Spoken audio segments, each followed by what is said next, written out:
Welcome to Tea and Talk. I'm your host, Olivia Boughton. Today, I'm joined by Father John Tokaz of St. Peter Church. Father John, thank you so much for being with me today. Thank you for inviting me. Absolutely. I cannot wait to hear all the stories you're going to tell. But okay. But first, we will talk about the tea. So today, we are using a tea set that I received as a gift from my husband at Christmas. And it is actually a vintage tea set made in Poland by this porcelain company called Valbrick. And they were in existence for many, many, many years. And there's tons of Polish pottery made by them. So we are debuting this set today, which has kind of smallish cups, so I might pour us multiple times, but that's okay. Very nice. And the tea that we're drinking, to contrast with the Polish heritage, is called Paris. Oh, Paris. Yes, Paris Harvey's tea. and Sons. Yeah. So this tea is a black tea, oolong tea blend with bergamot flavor, black currant, vanilla. So it's kind of a little bit of a fruity flavor, but it is mostly a black tea strength, shall we say. So I have some sugar.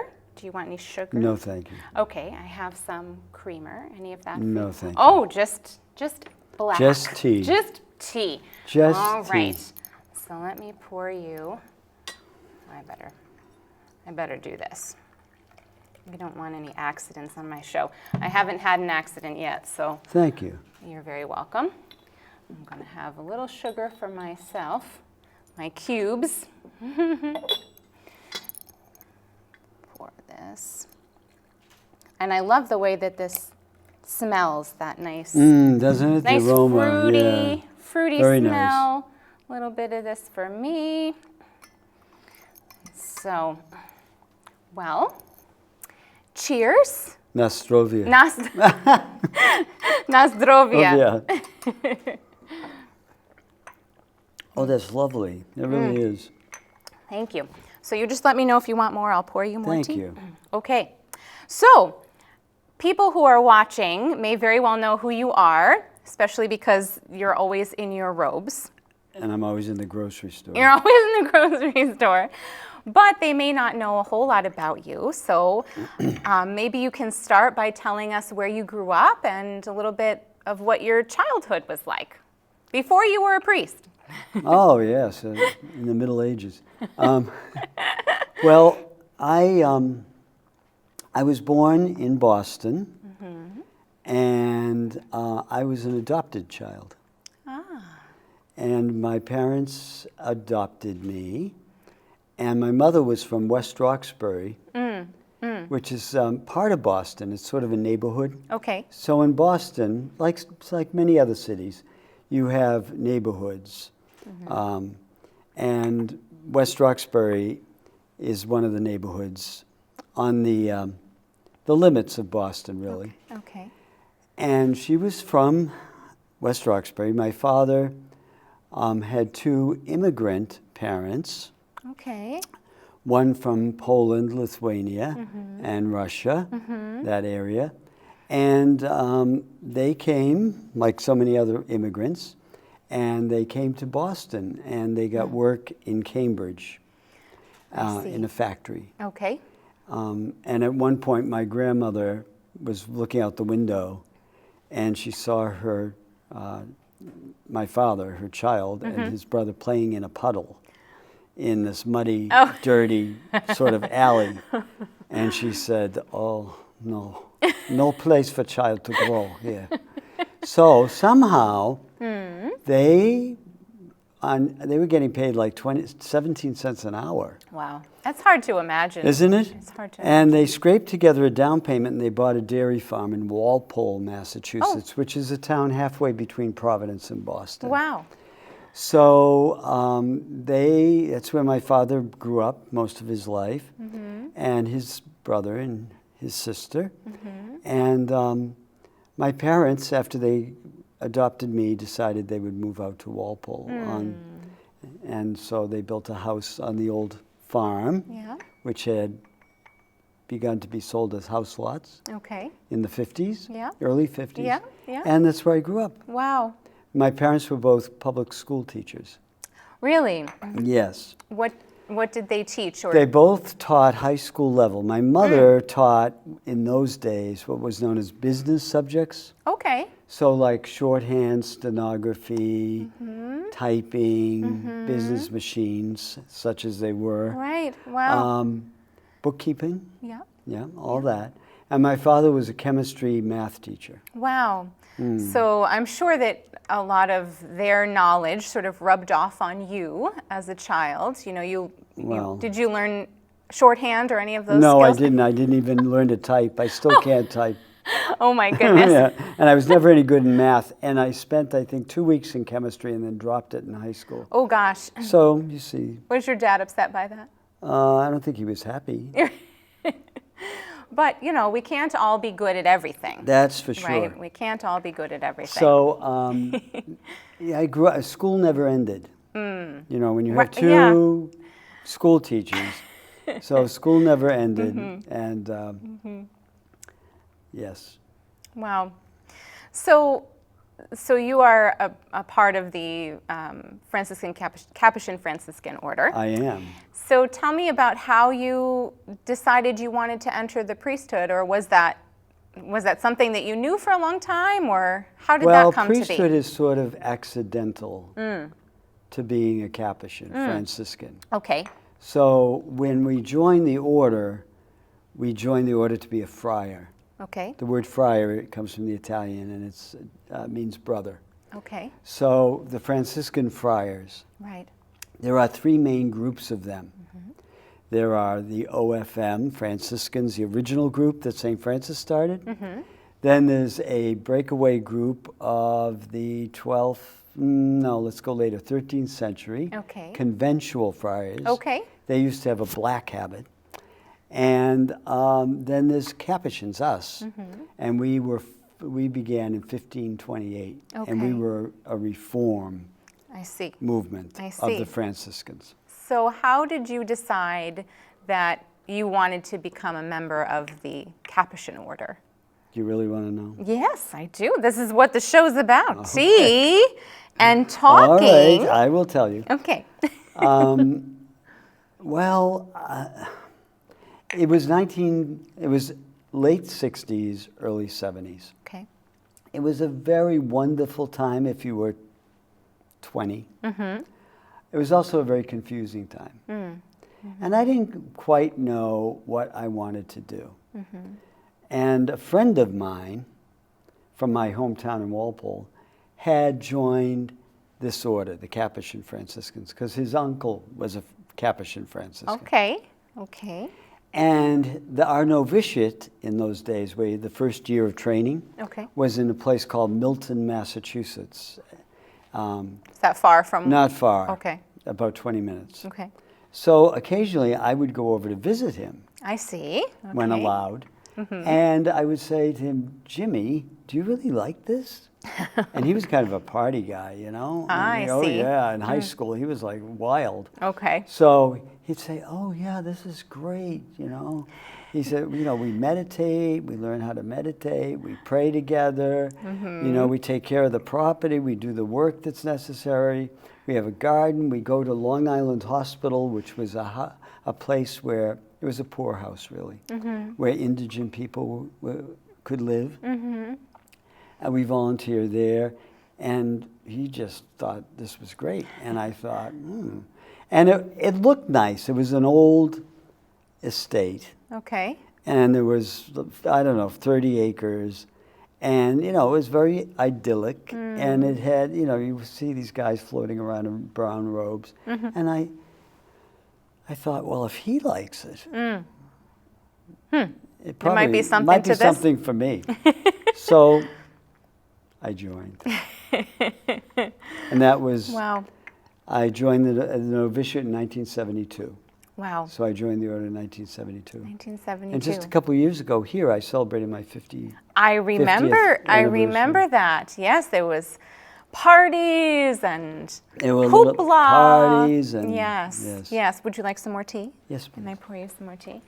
Wow. So the novitiate is the first year, as you said, and then what happened with you? How did you decide that you were going to become a priest as opposed as you to go just a along, brother? I mean, you kind of observe and you think, well, do I want to be a lay brother? Because we have lay brothers and we have priests. Okay. And to be honest, in our order, the Capuchin Franciscans, we have more saints who were lay brothers. Really? Yes. Oh, interesting. Than were priests. Interesting. So the lay brothers enjoy a very revered place in the order and a very revered, honored history. Yes, wow. Our first saint was Felix of Cantalice. I've heard you mention Saint Felix. And he was a lay brother, and his job every day in 1542 was to walk the streets of Rome and ask for donations for the poor, in terms of food mostly, and for the friars. That's what he did day in and day out. Wow. So consequently, everybody got to know him. Right, because he was there And every day. He did it for 40 years. Wow, wow. And he had a reputation for being not only prayerful and holy, whatever that means, holy, but also he had a great sense of humor, and people enjoyed his humor. So he was our first saint. Wow, Yes. first Capuchin saint. Took over 100 years to get him canonized, Sure. but it did in those days. Wow. So you were trying to decide whether to take the path of... Yeah, so I decided I thought I would be a priest. And so from there I went to we had a beautiful big friary on the Hudson River, right across almost diagonal to West Point. Oh, wow. And that's where we had our theology studies. And the friary was built to house about 120. Wow. When I went there was about 50 or 60 of us, 1973. But we did our academic work at Maryknoll Oh, wow. in Ossining, Wow. which was about a okay. half-hour ride. Yeah. We combined with them. Some of our friars were professors. We had a scripture professor. We had a dogmatic professor. We had a church history professor. We had a liturgy professor. And they combined forces with the Maryknoll Fathers. And they ran a very good school of theology. So that's where I studied for my MDiv, my Master of Divinity. And then I know you showed me earlier some photos of your ordination, which was it's obvious that it's you in the photos. It really is. You haven't changed much. Maybe whiter in the hair, but hopefully I've changed spiritually. Well, I hope there's progress. That's in the that goal, area. right? I don't want to be the same as I was when I was. goal. How old was I? At 26. But physically speaking, Yes. your facial structure and your smile is the same as it was. So I know that you also spent time in Japan. Well, that was mission. Yes. When was that in your career? Well, during my theology and theological study, I was in my second year, and the provincial at the time, who was our superior, was asking if there were any student friars, which I was, who would be interested in going to Japan for a year, like an internship. Okay. And so I said I would love to go. And there were 3 of us, and we were sent to Japan, and we spent a year. Now, our Japanese was almost non-existent. I mean, we learned some. So consequently, we taught, there was an international high school there. Okay. It was in Okinawa. Oh, wow. Because in Okinawa, you had a lot of GIs who had gone through during the war. Right. There's a large Filipino community there. There's a large Chinese community there. So you had a lot of international students who needed an education. They couldn't go to Japanese school because they couldn't speak Japanese, most of them. Oh, they could, but they weren't literary. So the Capuchins opened this international high school at probably around, I don't know, 1961 too, somewhere around there. So you went and taught in this We school? taught in the high school and lived in our friary, which was in the capital of Okinawa, Naha. Now it's interesting because before the Capuchins got there, there was no church. The Catholic Church or the Protestant Christian churches were never established in Okinawa. Wow. The Japanese had taken over Okinawa during the Tokugawa Jidai, how do you say it in English, era. And so there was no Christianity to speak of. There was no established church. After the war, some of our friars who were in Guam had been arrested and put in concentration camps in mainland Japan. So the war ended and they were freed and they were going to go back to Guam, and a couple of them thought, you know, there's no church in Okinawa. Let's go to Okinawa. Well, of course, they didn't know Japanese either. But the Americans were there. They were occupying that island. And so they went, and they got someone to drive them around the island. And from the back of the Jeep, they had a catechism. And it was like in Romaji, we call it in Japanese. So it's according to how you pronounce a word. Ah, okay. But it's in the, you know, the Roman alphabet. So that's what they had, you know, and question and answer like it was in the old days, because this was 1945, 44. Right.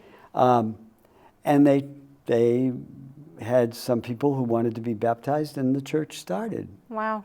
And the church is still going on there. Wow. And because of the Capuchin. well, yeah, we started it. Yeah. And the present bishop's a Capuchin. Wow. I know. That's interesting. And most of the Capuchins there now are from India. Okay. Because they have a surplus of friars. We don't in this country anymore. So, but the bishop's an American. He's from Fitchburg, Massachusetts. Wow. Wow. Is that near to where you grew up? No, that's in the north of Massachusetts. It's sort of above Worcester. And I'm from the south. Okay. The south. So when you were there as a student and teaching, was that your only time in Japan, or did you return? Well, I liked it so much. We went back, we finished our degree, and my class was 9, which is a large class for us, our ordination class. And so I asked to go back to Japan after ordination, and they let me. Yeah. How long were you there? 5 years. 5 years. Yes. I had to come home because of illness. So your Japanese is pretty good? Or it was? Amari yoku nai. Oh. Well, my Japanese is non-existent. It's not very good. Amari yoku nai. Oh, wow. So then you came home from Japan, and then what else did you do So I came back, and the order decided to send me to school. Sometimes they do that when they don't know what to do with you. They just send him back for another. So I really wasn't enthused about the idea of going back to school. But, you know, we have to do what we're told. And the provincial kept calling me and saying, well, have you applied to any schools yet? And I said, no, well, I'm thinking about it. And anyway, so I'm conniving, as I am. I thought, what school could I apply to? I'll never get in. I know, Harvard. Harvard? So I applied to Harvard Divinity School. And then what happened? And I got in. I thought I almost passed out. I thought, I didn't want to go to school, never mind, probably one of the more difficult schools in the world. See? But I went and I loved it. I loved it. It was so interesting because at the Divinity School, you have people from every conceivable religion studying theology there. I studied church history. which you can do there. It's, you know, this history is sort of history. And I loved it. I had an exquisite mentor, Margaret Miles. I don't know where Margaret is. I don't know how she is. I haven't heard about her. But I loved it. And she introduced me to this wonderful method of using visual images as theological texts. Opened up a whole new world for me. Yeah, that's amazing. Well, as she used to say to me, you know, John, she'd say, you Catholics, she was Episcopalian, you Catholics have all the images and you don't know how to use them. Well, she was right. Would you like more tea? A little bit, Okay. thank you. So, I did my master's at Harvard, and I finished, and I loved it so much that I decided I would like to go on and do the PhD. So I went to see one of the Jesuits that was at Boston College at the time in their School of Theology, Okay. who was a church historian, and told him what I'd like to do, specializing in the 16th century when the Capuchins were formed. Right. That makes And sense. sort of Baroque Catholic spirituality. Nobody in Harvard could mentor me. Wow. Because no one had a background in that. Right. So Wow. he suggested, unless I wanted to go to a foreign country, and at that time I had kind of had enough of foreign countries. So I had respite, you know. So he suggested there was a man who could mentor me at Catholic University of America in Washington. In Washington, D.C. So that's where I went. And Finished the PhD. wow. A lot of work. Yes, it was. It was. But I enjoyed what I was writing about. And that's everything. Margaret had told me that in Harvard. She said, whatever topic you pick for your doctoral dissertation, make sure you love it. Yeah. Because if you don't love it,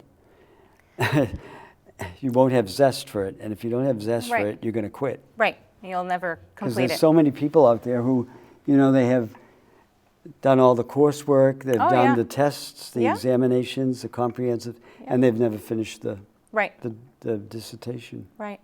Right. And then you taught, in a sense, right? Well, you did teach, right? For formation of... Oh, yes. I was teaching here and there, for the formation of the young friars. Right, right. So you kind of became a teacher, just like your parents? I kind of became a teacher. And so several times I was asked to work in the formation of the new friars. And most recently, just before I came here. Is it something that you enjoyed? I did enjoy it very much. Yeah. Well, I will say that one of the things that I appreciate about you is how well you speak, first of all, when you're preaching, but also how well you explain things and the perspective that you give. And I'm sure that perhaps that was a reason that you were asked to be part of formation for younger friars, because it's helpful when you have a good teacher and a good mentor, as you know. It is very helpful. Yeah. So we have a little bit of time left, and I usually save this to closer to the end, but I want to give you some time to think and talk about this if you wish. One of the things I've been asking my guests is what they enjoy about being in this area. So you've traveled many places. I have. And lived in many places. And now you've been here in the Rutland area of Vermont for 5-ish years? It's going to be 5. This is 4. Okay. I just finished 4 going into 5. Okay, right. So, we're getting I came to right in the middle of 5-ish. the pandemic. Yes, right, okay. Not even in the middle, at the very June 2020. Yeah. So we had 3 months of pandemic, and then I moved in. 3 months of staying home, not seeing people, being isolated. Yeah. Right, and then you came. So tell me what you love or appreciate about this community in this area. Well, first and foremost, I mean, everybody loves Vermont for its natural beauty. And it is. It's beautiful with the mountains and the lakes. and it's intriguing.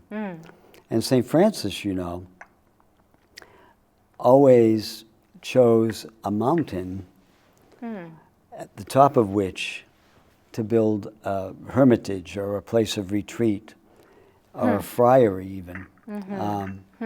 He loved mountains. He loved going up to the mountains. And it was on the mountaintop, Mount Alvernia, that he received the stigmata, the wounds, the signs of the wounds of Christ in his body. You know, he was a mystic, so that happens to mystics. So the natural world is really lovely here. It is. It is, and yet unspoiled. True. Yet unspoiled, and so that's a beautiful part.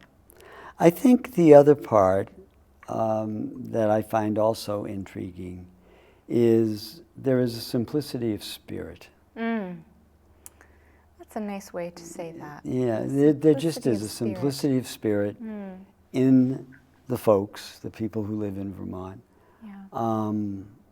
which is refreshing in this day and age. Because in more urban settings, one has to kind of sometimes search for that sort of thing. Very you true. know, and life being what it is in the 21st century, it gets very complicated, you know. But I still think there's almost an indigenous simplicity of spirit here in Vermont, which is refreshing. It's extremely refreshing, and you know, something to be enjoyed and protected the same way the environment is. You know? Yeah. So I think those two aspects I've found very invigorating. Invigorating. That's nice. That's nice. I love how you put that. I think that's exactly what I observe and I feel is true, that people who are here are just content with life as it is, you know, with flowers and tea and Flowers and tea. Coffee and, you know, the mountains as they are and the rivers and the lakes, and just living life and without extra frills and stuff and that endless pursuit after something more. Because it's all become so complicated, hasn't it? It has. It has. Yeah. So it's nice that we are in a place where... Yes, and I think that's what draws people to Vermont for vacation and, you know, get away. And yeah.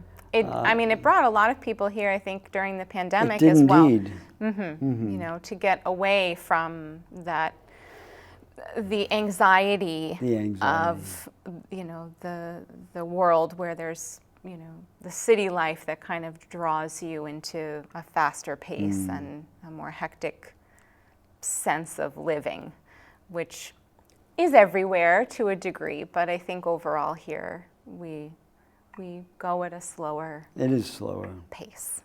Slower pace. So one more question, kind of unrelated, but tell me, what's your favorite kind of tea? Earl Grey.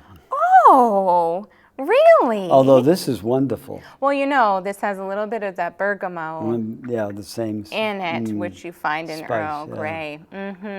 Very good. Earl Grey. I love that one. Yeah, I mean, I serve lots of different things on here, but Yeah, I love tea. Tea is a wonderful thing. I love tea too. It's a wonderful thing that God gave us. Amen. And on that note, thank you so much for being here. Thank you for inviting me. It's been a pleasure, and I know pleasant. Thank you. know everyone will enjoy hearing a little bit more about you. And this was a lovely conversation, and I thank you. Thank you, Olivia. And thank you to all of you who are watching today, and we'll see you the next time on Tea and Talk.